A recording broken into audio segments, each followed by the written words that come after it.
of water. Our hearts beat to the rhythm of water. Our hearts The Women Mind the Water podcast engages artists in conversation about their work and explores their connection with the ocean.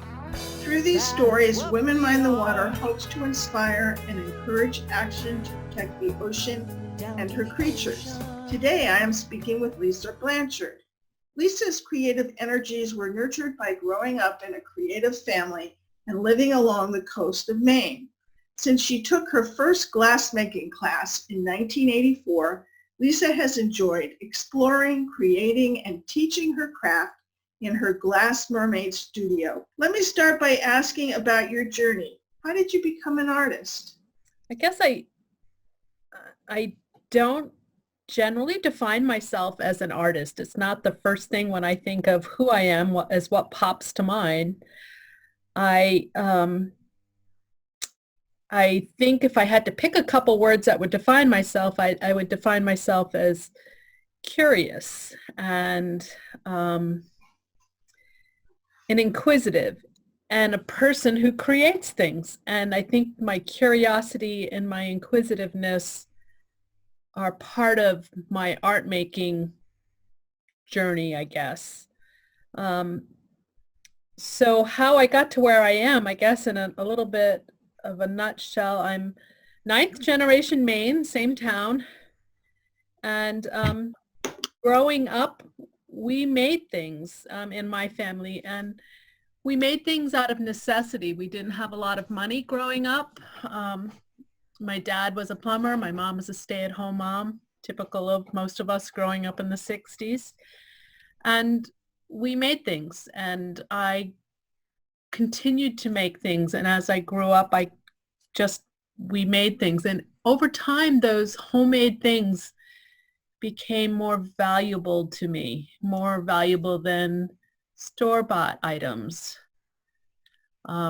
My formal schooling, I was a science and math girl, always. Never took an art class in school, in high school or college. There weren't even art classes offered at the college I went to. But at some point there was this paradigm shift where I wanted to create on a larger, more professional level, and wanted to learn as much as I could and become proficient at what I was working on. And at the time, my interest, my favorite medium was glass. And I've since expanded to do a lot of painting and drawing, but I like to think that I combine both glass and painting in the works that I'm doing. I have childhood memories of, I guess why I'm drawn to art and glass and painting is I have these very vivid memories of a child. And growing up on the Piscataqua River, we spent a lot of time on boats. And even as a young child, looking at boats, I was able to, in my own mind, decide some boats were much prettier than others. They had beautiful lines, and lines and mark making have always been a huge part of what I see visually when I'm looking out in the world. And glass is just another thing that I have a vivid memory of a child as being drawn to. I remember holding a small light blue vase that was hand blown. It was my grandmother's or great-grandmother's at someone's house. And just being drawn to the smoothness and the softness of the glass and how pretty it was. I just thought it was so pretty. And I guess that's why I started focusing on the glass. I am drawn to how it looks and its translucent qualities. So tell me more about your process. How do you choose your subjects, and how do you go about creating each piece? The processes are very different depending on whether I'm on the torch or in the kiln or painting. So there's not a one process and I do find inspiration everywhere. Whether I'm kayaking and looking down at the horseshoe crabs that are crawling around underneath me, which is one of my favorite things to do on the early spring tides when we have all the horseshoe crabs coming into the cove to lay eggs. I just love kayaking and watching them. So horseshoe crabs are a favorite subject. I love to create those in glass. I haven't tried that on the lamp, on my torch, but on my torch I make lots of fish and lots of seashells, and I do seem to have a common theme of ocean, but it's not just ocean, it's kind of anything that's outside and inspires me.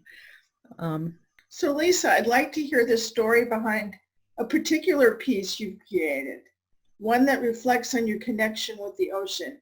And please, when you were discussing that piece, could you describe it for those who are listening to an audio-only version of this podcast? I'd be happy to. I made a piece for the Wolf's Neck farm auction this summer, and the focus of the auction was for artists to have made piece that reflected climate change. And when I think of climate change, I think of, you know, all the effects that are happening on the ocean, and go back to my first knowledge of climate change, and that was reading one of Rachel Carson's books back in the 60s, The Sea Around Us. So I decided to use that book as an inspiration for the piece that I made, which is quite large. It's maybe, I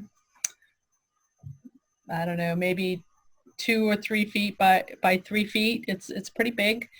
And I made it as a collage, but I took some of Rachel Carson's quotes and incorporated that into a piece. So it's, and what I found about her quotes is that they are just as timely now as they were 50, 60 years ago. They haven't really changed, and the fact that we need to be more observant to the world around us. If we all paid more attention, we'd all be more engaged in climate change happening, was basically her point in the book. But so on one of those pieces, I did a horseshoe crab, and then for that horseshoe crab piece, it's maybe the horseshoe crab section of it's maybe 8 by 12.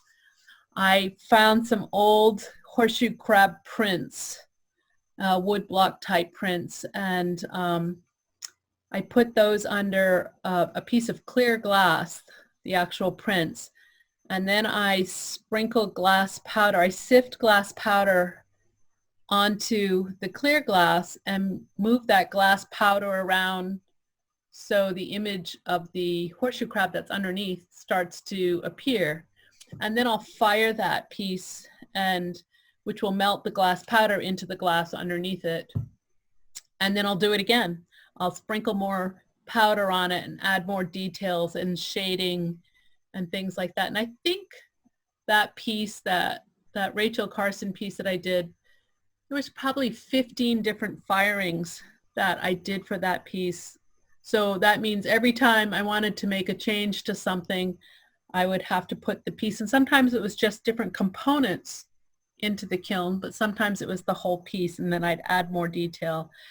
And each firing takes between 10 and 20 hours, depending on how much glass is in the kiln. The more glass that's in the kiln, the longer the firing takes. Some of the other components I did in that piece is I took transparent glass and pulled pieces in my torch. So and twisted them as I pulled them to make them kind of look like seaweed, and added those to the pieces. I have quotes from the book in that piece, actual words, and on those I've also used glass powders and moved the glass powders around with a paintbrush. It's pretty time consuming to write letters with it. I've also used some screens that I had made. There's a sandpiper in that piece. Some of the other things I did for that piece was pretty interesting is I took glass frit, which is chunks of glass that have been ground up to different consistencies, and I sprinkle those chunks of frit onto a piece of glass, and then add some powder between the chunks and then melt it all down. So it kind of gives the texture of rocks. And other places I've melted different layers of glass together to get different effects.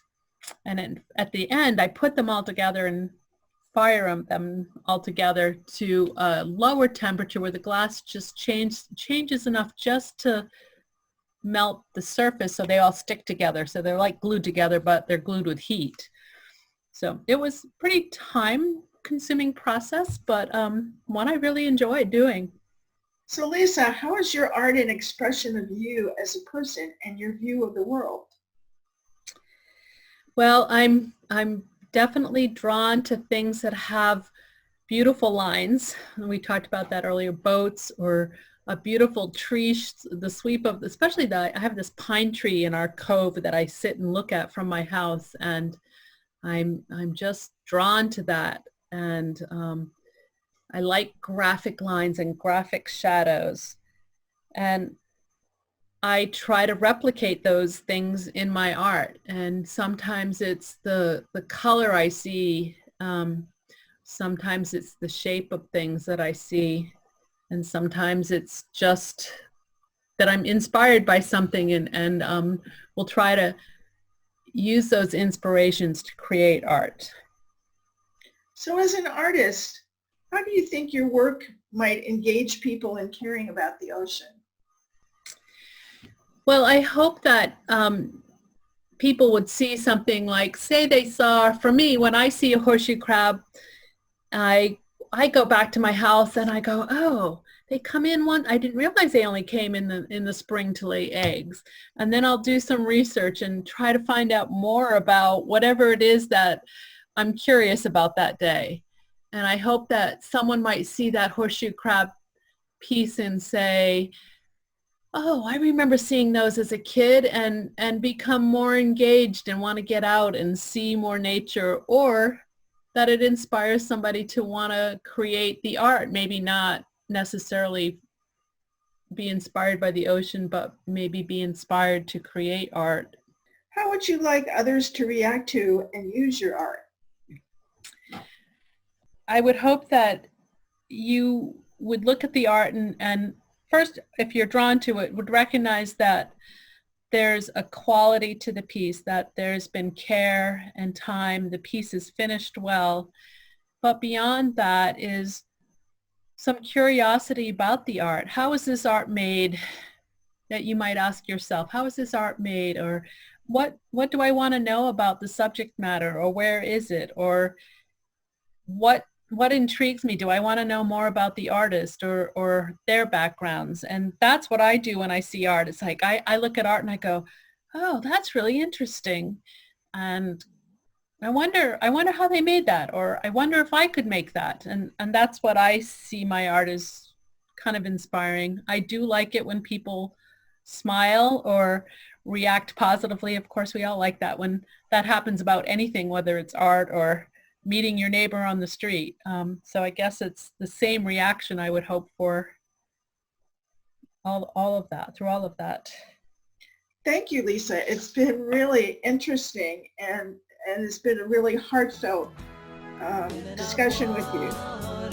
I have been speaking with Lisa Blanchard for the Women Mind the Water podcast series. The series can be viewed on womenmindthewater.com. An audio-only version of this podcast is available on the Women Mind the Water website and on iTunes. A special thanks to Jane for her Women of the Water soundtrack. This is Pam Ferris Olson. Thank you for listening.